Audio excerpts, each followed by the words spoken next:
నల్లమిల్లి రామకృష్ణారెడ్డి అనే నేను శాసనసభ సభ్యునిగా ఎన్నికైనందున శాసనం ద్వారా నిర్మితమైన భారత రాజ్యాంగం పట్ల నిజమైన విశ్వాసం, విధేయత చూపుతానని, భారతదేశ సార్వభౌమాధికారాన్ని, సమగ్రతను కాపాడతానని, నేను స్వీకరించబోయే కర్తవ్యాన్ని శ్రద్ధాశక్తులతో నిర్వహిస్తానని దైవ సాక్షిగా ప్రమాణం చేస్తున్నాను.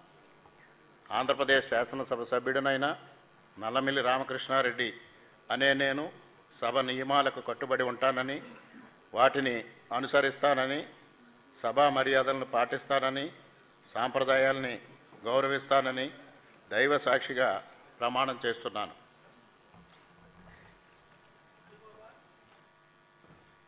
శ్రీ రామ్మోహన్ గద్దే.